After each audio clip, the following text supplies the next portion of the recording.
Assalamualaikum warahmatullahi wabarakatuh. Alhamdulillahirabbil alamin, nahmaduhu wa nasta'inuhu wa nastaghfiruh wa na'udzu billahi min syururi anfusina may yahdihillahu fahuwal muhtadi wa may yudlil falan tajida lahu waliyyan mursyida. Asyhadu an la ilaha illallah wahdahu la syarikalah wa asyhadu anna Muhammadan abduhu wa rasuluh. Allahumma sholli wa sallim ala sayyidina Muhammad wa ala alihi wa ashabihi wa man tabi'ahum bi ihsan ila yaumiddin. Amma ba'd. Bapak-bapak pengurus masjid sekecamatan Gemolong ingkang kawula hormati, alhamdulillah kita angsal rahmatipun Allah ingkang arupi Jawa. Mila nggih punapa kemawon ingkang terjadi, kita sebaiknya memang mengucapkan alhamdulillah, karena ini adalah salah satu nikmat Allah Subhanahu wa taala. Dan pada siang ini seperti tempo hari bahwa kita akan melaksanakan sarasian rutin antar takmir masjid keliling ya, yang kemarin kita di Masjid Al-Ikhlas di Ngembat. Hari ini kita di Masjid Raudhatus Sholihin, masjid terbaik se-Jawa Tengah tahun 2011. Nah, Bapak-bapak yang kawula hormati, sengaja pada sarasian ini mengambil tema perbedaan dalam memahami pesan Nabi. Yang nomor 2, yang tantangan kita sebagai takmir masjid, sebagai dai, sebagai mubalik teng kampung kita masing-masing, itu adalah berkembangnya paham ingkarus sunnah. Ingkarus sunnah. Jadi niki setiap hari, setiap jam radio ingkarus sunnah niki terpancar, dan itu didengarkan oleh orang se-Surakarta, dan ternyata banyak juga yang tertarik kalau akhirnya masuk kelompok-kelompok itu, jamaah-jamaah itu. Betul-betul ingkarus sunnah. Mereka tidak mengakui Nabi itu sebagai pembawa risalah. Nabi pembawa wahyu memang ya, diberi wahyu memang ya, Al-Quran dari Kanjeng Nabi memang ya, tetapi mereka tidak mengakui sunnah-sunnah Nabi. Jadi semuanya itu kalau ini Al-Quran. Sampai-sampai 2 hari yang lalu kula niku ditangleti jamaah masjid daerah lor KUA menika. Pak sinten niku, Pak? Beliau tuh khotib Jumat. Pak, kula niki bar ditangleti mboten iso jawab. Napa, Mbah? Mbah, nek jenengan bar salat terus sila madhep ngulon ndonga niku napa enten Qur'ane ngoten niku? Wah, lagi ya nek Qur'ane jan mboten enten. Terus kula jawab ngenten mawon, Mbah. Mang balik. Lah sampean jentat-jentit zuhur ping 4, maghrib ping 4 niku Qur'ane napa enek? Sebab ibadah-ibadah teknis ngeten niku jan Al-Qur'an mboten enten. Ngeten lho. Nek wudu enten. Faghsilu wujuhakum wa aydiyakum minal marafiqi wamsahu bi ru'usikum wa arjulakum ilal ka'bain. Niku enten wudu teknis. Tapi nek salat napa enten teknis? Nek subuh niku 2 rakaat, zuhur niku 4 rakaat, maghrib 4 rakaat, 3 rakaat. Enten napa enten teknis? Enten kan nggih aku musholah. Kerjakan salat. Tapi kan enggak ada teknisnya. Sing diwaca napa niku kan nggih mboten enten teknisnya. Niku kan ibadah-ibadah teknis. Dan niku teng daerah Kali Jambe, Gemolong, Sumber Lawang, Miri niku rame sakniki kelompok niku. Nang Kali Jambe kan nembe mawon di istilahnya nek mboten digrebek, tapi nggih mboten digrebek kono. Nggih antara polsek, kecamatan, KUA. Sebab napa? Nglampahi salat Jumat tidak pada waktunya. Sebab mereka memahami idza nudiya lis shalah mi yaumil jumuah, min itu dianggap ya sembarang waktu hari Jumat.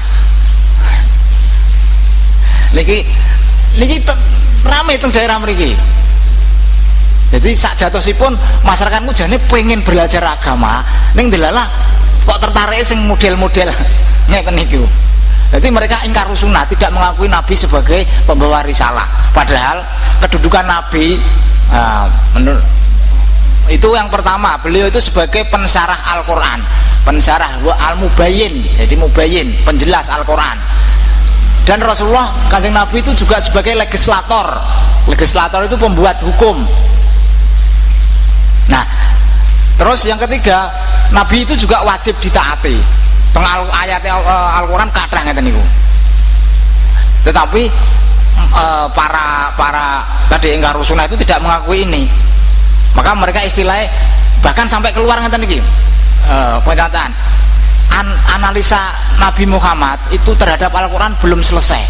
Terus akhirnya mereka menganalisa sendiri artinya menafsirkan, memahami sak karepe dhewe. Jadi kasare niku menafsirkan Al-Quran gur sak candhake uteke. Nggih, karena nggak pakai Kanjeng Nabi kok. Jadi aneh. Taruhlah umumnya haji ini kok aneh. Kan al-hajju asyhurun ma'lumat. Haji itu pada bulan-bulan yang sudah ditentukan. Bulan-bulan mang sahrun ashur itu memang banyak bulan. Nah mereka mengatakan banyak bulan itu yuk sakar PDW. Akhirnya konon ini mau melaksanakan ibadah haji di luar bulan haji. Bulan haji menurut Kanjeng Nabi. Nek Kanjeng Nabi kan bulan haji memang mulai Syawal, Zulqa'dah, Zulhijjah itu bulan haji. Itu menurut Kanjeng Nabi. Gandeng mereka itu tidak mengakui sunnah Nabi. Akhirnya ashur itu yuk sakar PDW. Juga mereka tidak pakai sa'i, tidak pakai arafah, wukuf. Jadi ketika itu kaitannya hukum teknis, mereka kacau. Katanya inna sofa wal marwata min sya'airillah faman hajjal baita wa i'tamara fala junaha alaihi ayat tawafa bihima. Jare sing asli niku ya tawaf niku, haji niku tawaf. Boleh ngono kuwi to carane nafsirke. Dadi ini marak daerah Kali Jambe, Gemolong, Sumber Lawang, daerah ini. Nah, oleh karenanya terkait dengan itu kita akan sampaikan ini beberapa hal tentang ini. Nabi sebagai pensyarah Al-Quran. A'udzubillahi minasyaitonirrajim. Surat An-Nahl 44. Wa anzalna ilaika dzikra litubayyina lin-nasi ma nuzila ilaihim wa la'allahum yatafakkarun. Dan kami turunkan kepadamu Al-Quran agar kamu menerangkan. Nah, jadi Nabi itu sebagai mubayyin, litubayyina. Jadi fa'ilnya, orangnya itu mubayyin, dia adalah penjelas. Aqimus sholah, penjelasannya gimana? Penjelasannya ya pakai teknis. Nek zuhur itu 4 rakaat, subuh 2 rakaat. Itu penjelas dalam bentuk fi'liyah. Terus apa yang dibaca ketika ruku, apa yang dibaca ketika sujud, itulah penjelas Nabi. Aqimus sholah dalam bentuk qauliyah. Nek sujud niku maose subhana rabbiyal a'la dan lain sebagainya. Itu artinya fi'liyah. Penjelasan Nabi tentang aqimus sholah. Terus Nabi itu juga sebagai legislator, pembuat hukum. Nah, menariknya kelompok ingkar sunnah itu menamakan diri sebagai kelompok jamaah tauhid. Jadi pemahaman ingatan bapak-bapak, pembuat hukum itu Allah. Kalau kita mendudukkan Nabi sebagai pembuat hukum, berarti menserikatkan Allah. Jadi syirik dianggap. Sebab apa? Sebab mendudukkan Kanjeng Nabi sebagai pembuat hukum. Padahal pembuat hukum itu Allah. Mula jamaah ini jamaah tauhid. Dia menganggap bahwa kita harus membersihkan tauhid dari syirik. Syirik salah satunya adalah menempatkan, mendudukkan Kanjeng Nabi Muhammad sebagai pembuat hukum. Dia logikanya begitu. Kita iya logis. Ini menyesatkan. Dan dia memahami ayat ini nggak tahu kok bisa seperti itu. Padahal ayat ini sangat jelas. A'udzubillahi minasyaitonirrajim. Alladzina yattabi'una rasulan nabiyyal ummiyal ladzi yajiduna maktuban indahum fit taurati wal injil ya'muruhum bil ma'rufi wa yanhahum 'anil munkar. Nah, ini ada berikutnya wa yuhillu lahumut thayyibat. Jadi Nabi itu juga wa yuhillu lahumut thayyibat, menghalalkan yang baik-baik. Yang baik-baik itu kan macam-macam. Makanya itu nanti penjelasannya dalam banyak hadis. Wa yuharrimu alaihimul khaba'ith. Beliau juga mengharamkan yang khaba'ith. Khaba'ith itu yang jelek-jelek, yang buruk-buruk. Nah, khaba'ith itu menurut Kanjeng Nabi banyak gitu loh. Berarti dia juga mengharamkan. Artinya Rasulullah itu juga menghalalkan, beliau juga mengharamkan sesuatu yang itu dianggap baik dihalalkan, yang itu dianggap haram, khaba'is itu diharamkan. Jadi Rasulullah itu juga sebagai legislator, bukan hanya Allah. Jadi beliau penjelas juga sebagai legislator. Nah, ini Tapi ingkar sunnah tidak mengaku ini. Terus Rasulullah itu juga orang yang harus ditaati ajarannya. A'udzubillahi minasyaitonirrajim. Wa ma arsalna mir rasulin illa liyuta'a biidznillah. Jadi dan kami tidak mengutus seorang rasul melainkan untuk ditaati dengan seizin Allah. Jadi dengan seizin Allah rasul itu ditaati. Dan orang-orang ini ingkar sunnah ini itu yang selalu ayat yang disampaikan itu ini basyarum mislukum yuha ilayya annama ilahukum ilahu wahid. Aku itu manusia seperti kamu, hanya saja aku mendapatkan wahyu gitu. Jadi katanya Rasul itu ya seperti kita sama gitu. Itu yang alasan mereka yang selalu didengungkan. Bapak Ibu ingkang Allah hormati, bapak-bapak ingkang Allah hormati, tetapi meskipun ini kita mengakui sunnah, memang dalam banyak hal sunnah Rasulullah itu yang berupa qaul, perkataan, yang berupa fi'il, perbuatan Rasulullah, atau yang berupa takrir atau yang disetujui oleh Rasulullah itu banyak perbedaan, dan itu pun terjadi sejak zaman Kanjeng Nabi. Seperti tempo hari saya sampaikan, saya kecuplik, tapi ini saya hadisnya dalam makalah ini ada. Ini ceritanya, hadis ini yang saya ulangi lagi, bahwa suatu saat ketika para sahabat Nabi itu pulang dari sebuah peperangan, Rasulullah berpesan,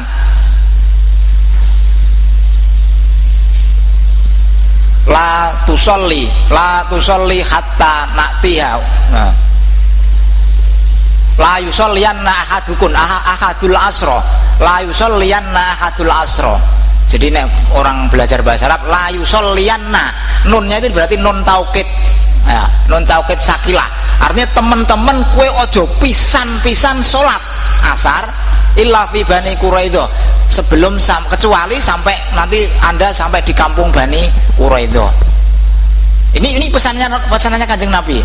Jadi la yusalliyannal ahadul asro illa fi Bani Quraidah, kalian sekali-kali jangan sholat asar sebelum sampai di kampung Bani Quraidah. Ini kan pesan yang sangat jadi betul-betul pesan yang sangat kuat loh. Tetapi ternyata ketika di perjalanan sudah masuk waktu asar, beberapa sahabat berdebat, ini sudah masuk asar, ayo kita sholat. Sebagian sahabat menjawab, loh kita kan dipesan oleh Rasulullah kita tidak boleh sholat asar sebelum sampai di kampung Bani Quraidah. Tapi kan pesannya ini nanti kalau kita sampai nunggu sampai kampung Bani Quraidah waktunya habis, gimana? Nah terus tapi kan pesannya Rasulullah seperti itu.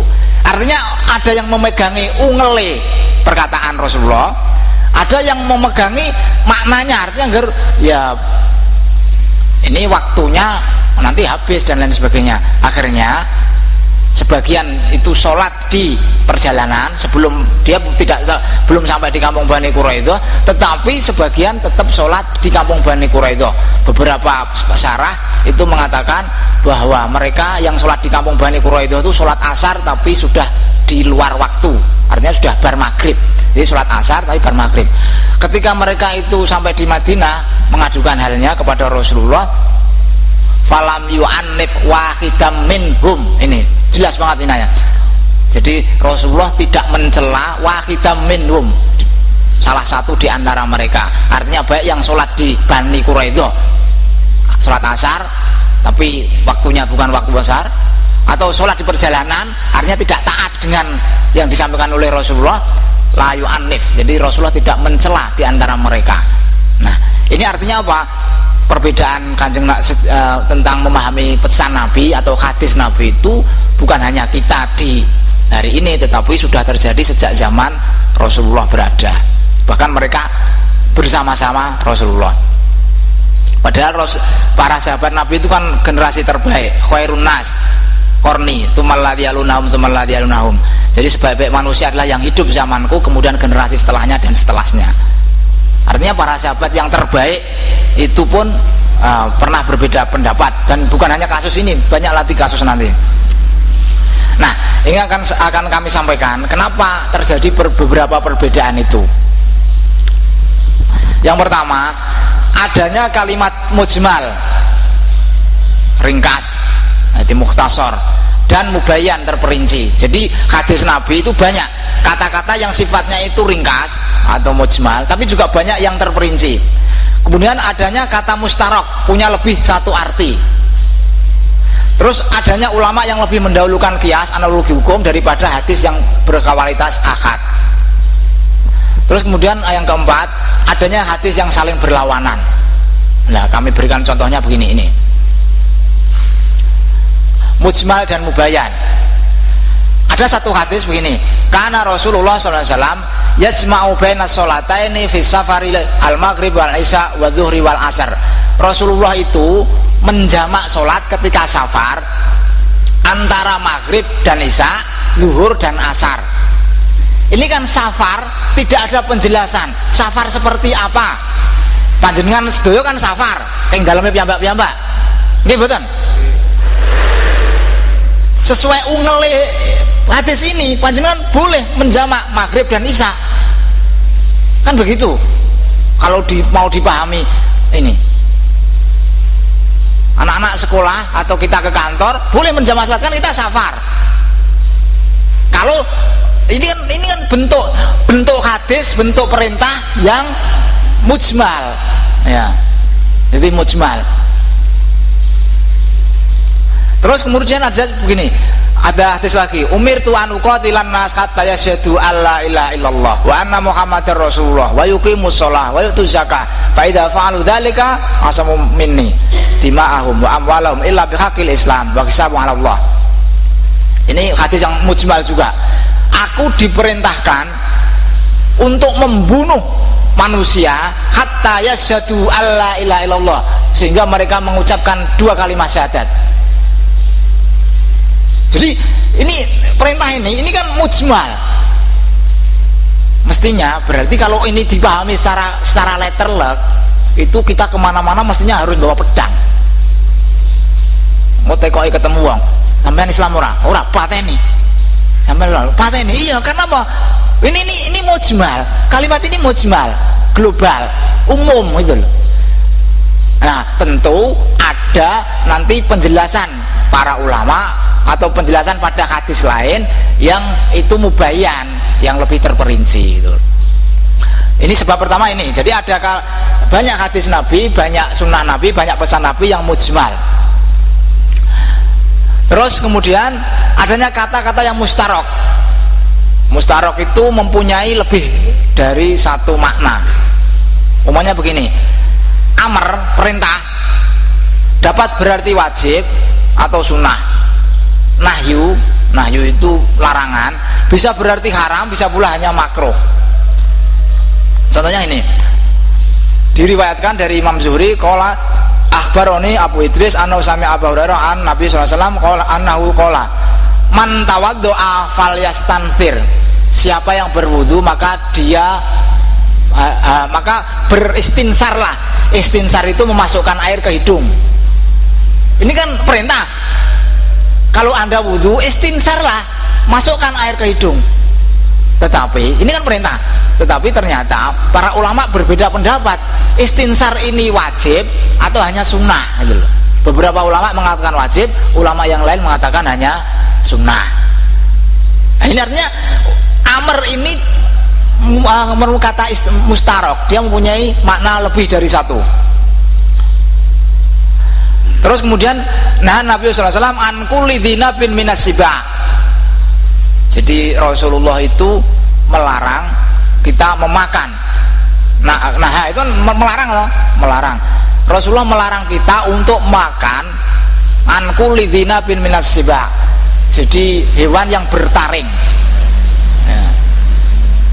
Nah, ini larangan dari Allah, dari Rasulullah. Dan ini para ulama juga berbeda pendapat. Apakah ini larangan sebagai haram, apakah larangan sebagai makruh? Maka ada yang mengharamkan anjing, ada yang menghalalkannya. Kan gitu. Karena apa? Ya ini perbedaan pendapat, karena ada kata nahi ini itu sifatnya mustarok. Mustarok itu melebih satu arti. Nah, kemudian ada banyak ulama yang mendahulukan kias. Kias itu analogi daripada hadis ahad. Contoh hadisnya dari Sunan Abu Dawud, yughsalu min baulil jariyah wa yurassu min baulil ghulam. Ketika jadi ini hadisnya itu panjang sebenarnya. Nah, panjang itu cerita tentang ketika Rasulullah itu gendong cucunya si Hasan atau Husain ya. Nah, kemudian kencing. Saat itu terus Rasulullah mau sholat. Nah, terus dieleke kali dengan salah seorang sahabat, ya Rasulullah, tadi kan panjenengan di pipisi Hasan atau cucu panjenengan. Terus dia bersabda ini, yughsalu min baulil jariyah wa yurassu min baulil ghulam. Jadi kalau itu baulul jariyah, bayi pedok, bayi perempuan itu dicuci. Tapi karena Hasan ini atau Husain ini laki-laki, maka cukup diperciki air. Nah, ini ada yang mendahulukan kias, seperti Imam Hanafi itu mendahulukan kias. Menurut Imam Hanafi, ini kan hadisnya nilainya ahad. Menurut Imam Hanafi dikiaskan, yo baik itu kencingnya bayi lanang atau wedok itu yo sama dengan kencingnya bapak-bapak, ibu-ibu. Artinya semuanya najis. Itu. Tapi ada yang tetap berpegangan pada hadis ahad ini, sehingga ketika itu cuman ya kencingnya bayi laki-laki, ya cukup diperciki air, najisnya hilang. Tapi ada yang berpendapat, wah itu podo wae lanang karo wedok, akhirnya harus dicuci gitu. Nah, kemudian ada sebab lain, adanya hadis yang saling berlawanan. Jadi hadis atau pesan Nabi itu ada juga yang saling berlawanan. Contohnya ini, kalau Rasulullah SAW, man massa farjahu falyatawaddo. Siapa yang memegang kemaluannya, maka berwudulah. Ini artinya memegang kemaluan itu salah satu yang membatalkan wudu. Tetapi ada hadis lain. Nah, ini hadisnya panjang. Ketika ada orang yang memegang itu, ya, ketika dia sholat terus memegang kemaluannya, apa kata Nabi? Wahal huwa illa bid'atum minka, au bid'atum minka. Nggak apa-apa, itu kan cuma bagian sedikit dari dagingmu. Artinya apa? Nggak batal. Ini kan bertentangan. Yang satu itu ada hadis man massa farjahu falyatawaddo. Siapa yang memegang kemaluannya maka ia berwudulah. Bagi pada cerita ini hadis yang lain, ketika ada orang yang memegang kemaluannya, sabda Nabi, itu kan hanya sebagian dagingmu. Artinya apa? Orang batal. Lalu mana yang diikuti? Lah inilah beberapa hal yang menyebabkan perbedaan dalam memahami pesan Nabi. Maksud dari forum Sarasen ini begini, dengan saya sampaikan tadi bahwa tantangan kita itu adalah tadi kristenisasi yang sangat vulgar, dan tentu yang bisa dikristenkan, yang dimurtadkan itu adalah mereka yang awam, orang tahu ngaji, orang ngerti alibata, orang ngerti itu. Terus juga yang mereka yang tadi ingkar sunnah yang sangat gencar di sekitar kita. Mari kita tidak pedulikan sedikitlah tentang perbedaan-perbedaan yang ada di kampung kita, gitu loh, di masjid kita. Mari kita ngaji supaya apa? Supaya masyarakat ini mereka tercerahkan oleh agama yang kita berikan kepada mereka, penyuluhan yang kita lakukan. Saya kira panjenengan semua ini takmir masjid, aktivis masjid, maka monggo diusahakanlah di setiap masjid itu ada taklimnya. Ya. Mungkin ibu-ibu, mungkin bapak-bapak, mungkin setelah maghrib, mungkin setiap malam Jumat atau apalah. Wah, tempat saya nggak ada yang bisa khutbah, nggak bisa ceramah itu, Pak. Paling tidak bacakanlah, mungkin bawa kitab Riyadhus Shalihin, bacakan aja hadis dan artinya dan sedikit penjelasannya, atau mungkin hadis arba'in, atau yang mudah-mudah itu. Kalau memang tidak ada yang berceramah, karena apa? Ini umat jamaah kita tuh perlu pencerahan ini.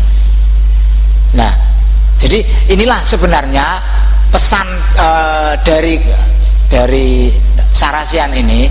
Jadi kita hilangkan dulu perbedaan-perbedaan yang mungkin selama ini kelihatan gencar di masyarakat, kecuali memang sudah ada jelas-jelas model sesat tadi, dia nggak mengakui sunnah, artinya dia tidak menjadikan Nabi sebagai pembawa risalah, dia tidak mengakui Nabi sebagai pembuat hukum, tidak mengakui Nabi sebagai orang yang diteladani. Lah itu kecuali hal-hal seperti itu. Mungkin demikian pengantar dialog pada siang ini. Monggo kita teruskan, mungkin ada banyak hal yang perlu kita diskusikan. Dari saya cukup sekian, terima kasih.